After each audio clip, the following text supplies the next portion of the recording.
Welcome to Living Chassidus. Together, let's live the Chassidus we learn.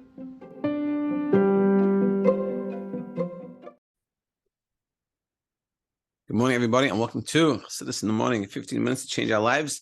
A very, very packed shiur. Very exciting.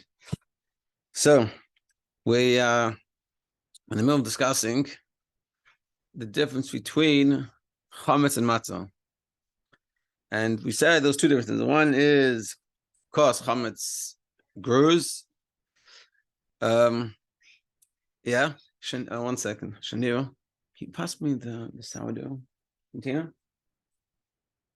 Chametz grows. We're going to bring in demonstrations today. Chametz grows, whereas matzah is lechem onis, poor man's bread. It stays, doesn't rise. And another difference is in the letters that chametz is with a ches and matzah is with a hey. No, for the sourdough. Matzah is with a hey. Mitzvah Hashem, very soon we're going to bring in some demonstration, but to look at the ches and the hey, because this is going to be an important discussion today. So we see the ches. Ches has closed. Is it? Perfect. Put it on. Ches is closed from all sides. Has the bottom, and hey is also closed from all sides in the bottom, but it has this opening over here. This little opening, and this opening is going to be a very important part. And I wanted to show you. So this is chametz. This is flour and water, just let to ferment. Started off at this size, and it rises and it rises and it goes very high. That is chametz. Whereas matzah, as we all know, stays very small. It doesn't have rise. So now we're saying, what is the rising of the chametz of the bread? That's isnasus, that's ego. Whereas the bittul of matzah, and also we're going to see how it works out with the hay, is bittul. Like we said yesterday, bittul is meaning bringing God in, whereas the ego is edging God out, and realizing not that I'm a nobody. Bittul is not that I'm nobody; it's that I'm nothing else but Hashem. I'm a part of Hashem. I have a nefesh kiss, and I connect with that, and I try to do whatever I can to connect with that, and I have purpose and I have meaning. The purpose and meaning is not a self-serving purpose and meaning. That's the nefesh Bahamas. I have a purpose and meaning in the greatest scheme of the world. Why Hashem put me here and to make this world a dwelling place for Hashem and bring Mashiach, and this is my tafkid. So this also expresses itself in marriage. Two ways to approach marriage: a good way and a not good way. But by nature, we have this ches, the chametz. By nature, we expand. It's all about ourselves, and a negative way of it is looking what's this in it for me. And this could be not just in marriage, but it's in all relationships. An unhealthy type of relationship is, what am I gaining from it? Well, what is it for me? Where a healthy relationship it's about coming together and coming to a better place. So we're going to discuss it a little bit. Okay.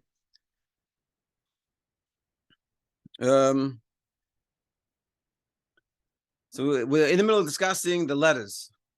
So he says, the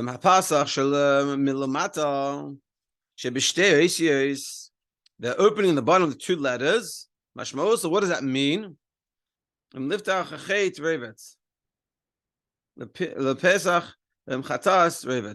That you have like a sins that are crouching.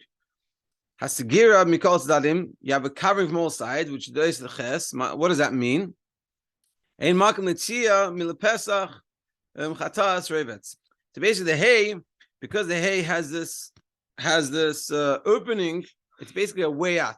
You make a mistake, you have a way out. Where the ches, there's no way out. You're stuck. The only way out is all the way back down. Basically,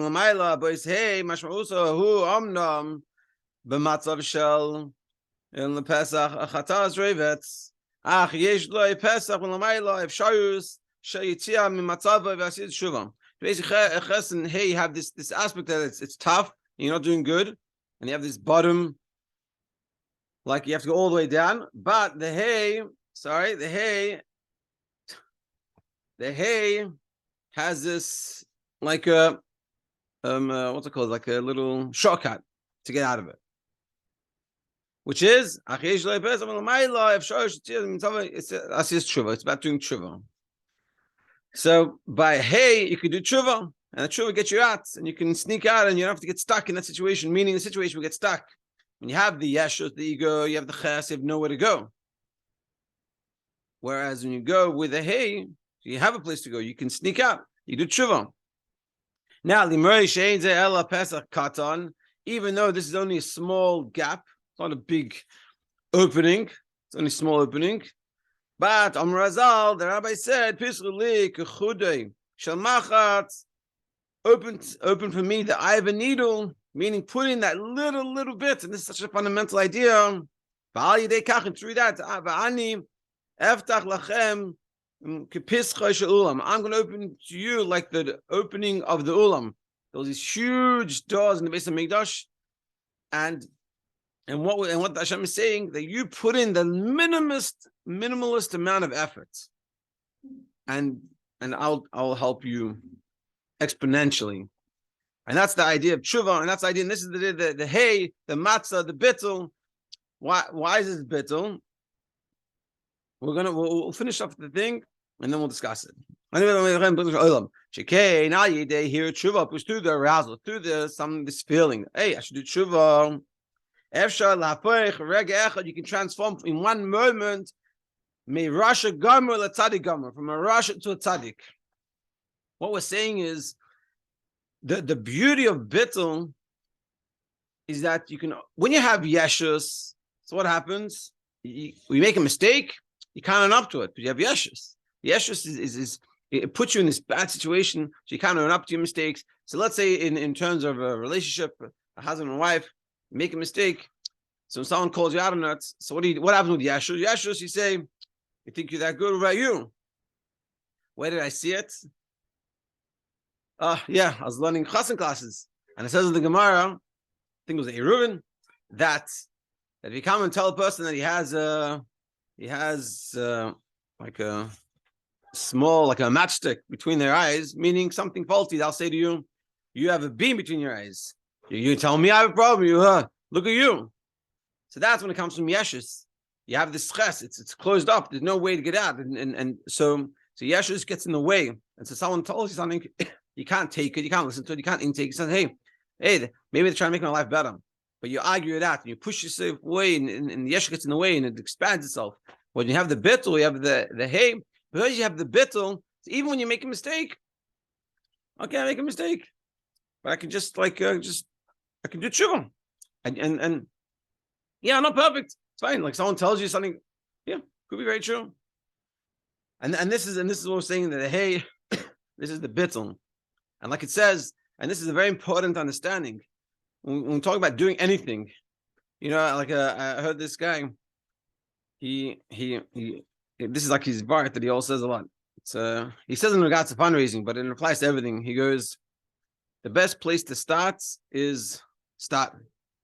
Meaning what we're saying is, you're gonna say, I have to do tshuva, like it's so hard because I'm so far away, I've done so many bad things, and then like me, and then we have all these thoughts why it doesn't work. The trick is just have to do the eye of a needle, the minimalist amount. You do. Not, you know how hard it is, unless you know what you're doing, to put the little string into the needle. So difficult, so small. To do that minimum amount, that it's a joke. What are you doing already? It's nothing. I have a needle, so minuscule. Do that, and the rest, and Hashem will take care of the rest. And so that's with the tshuva. You put in that effort. You say, tshuva, me, yeah, do a little bit, whatever it is, the littlest of steps. It can be embarrassing that you can't even share with anyone, but do it. And that will grow exponentially. And this is also in marriage. Put in a little bit of effort, even the littlest amount, and it'll have exponential benefits. But this only comes with a hey, with a matzah, with a bittul. You come with a ches, you can't do that. Just saying, even when you do a mistake, yeah, I make mistakes. I'm a human being. It's a very healthy thing to realize. And so therefore, yeah, I could have done something wrong.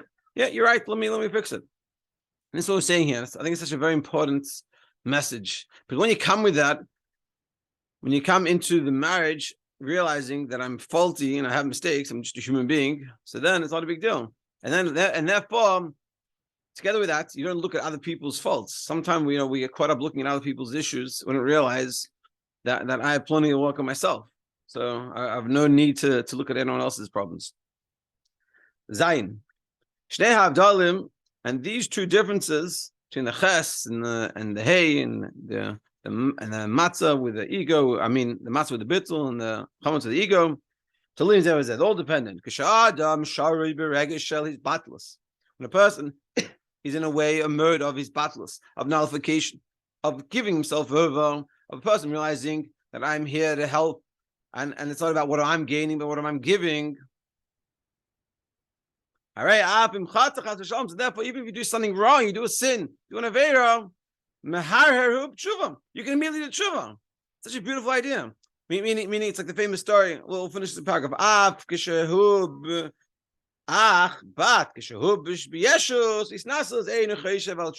When it's all ego and it's isnasus and like making ourselves big, so then I can't do tshuva. Meaning, there's a famous story that I've heard of different versions, but basically there was someone carrying those two chassidim. I use that version. Two chassidim, a teacher, a rebbe, and his student that were walking and had to cross the river, and there was an old lady trying to cross. So the rebbe, he helped her and he picked her up. How he got her, and he helped her go across. Put her back down, and she said, "Thank you very much," and they kept on walking. So as they're walking after like 2 miles of walking, the student says to his rebbe, he's like, "Rebbe, how'd you do that? Like, Shemini Gil." So the rebbe said, "You're right." He goes, "But I put her down, and you're still carrying her." Meaning, when it comes to tshuva, when you come from the right mindset, when you have the bittul, so even though you make a mistake, we're not perfect, but when you make the mistake, you can quickly, when you come to a good marriage and healthy marriage, when you get called out for the mistake that you did, of course, when you're getting called out, it's coming from a nice place. But if someone tells you, "Hey, I asked you yesterday to do this, and you didn't do it," so if you have bittul, you say, "You're right. I'm really sorry. I should have done that. Let me go do it right now. Thank you for pointing out for me. I really appreciate it." And that's healthy and that's beautiful. But when you come with the yeshus, you can't do that. So then you come and you say, you justified. I was busy. You know what I'm doing over here? I'm working so hard. What are you doing? And that's the rest of the people, the disaster in the marriage. And so too, he was saying when it comes to serving Hashem. When we serve Hashem, so you make a mistake, you're doing a avera. You're able to see it and you're able to fix it. You say, Hashem, I'm really sorry. I should have done that. And I should walk in. I'm going to walk in it. Beautiful. Whereas when it comes with the yeshus, so you don't even think about it. And the yeshus can express in so many ways. It can be I don't think about it. I don't even notice it. Or we just say, you understand, my life is so hard. Like, that's it. This is what it is. What it is. I could do a lot worse. And you come with a lot of negative energy. Yeah. So when the person is batul, mishtadel latzik atzmei. Ein mishtadel latzik atzmei. Veisehu az cheshbon tzedek. When you're batul, when you have the bittul, so then you don't put in the effort to justify your actions. Veisehu az cheshbon tzedek, and then you do a proper accounting. You say, "Hey, that was wrong. Should have done that." In between you and Hashem, and together the same idea can apply between a marriage.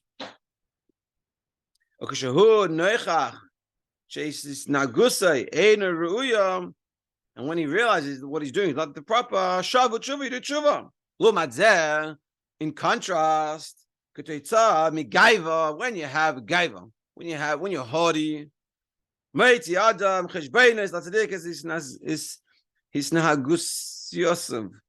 then they justify. Then they're looking at ways to justify our actions, and it's a shame.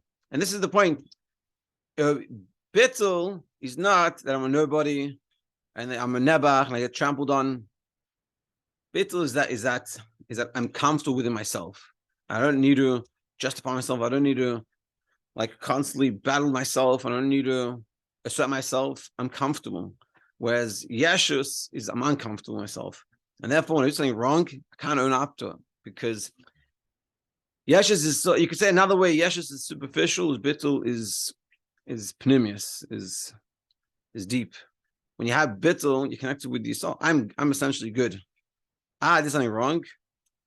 Yeah, it's not really me. This is Yetzer Hara. I need to get rid of that and go back to my action where I hold is good.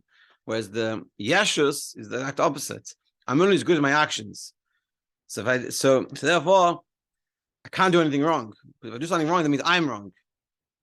All I am is sum total of my actions. Whereas bittul is all I am is godliness. So therefore I just need to go back to that state. There's so much more. And to be continued, Mr. Hashem, tomorrow. Have a great day. And yeah.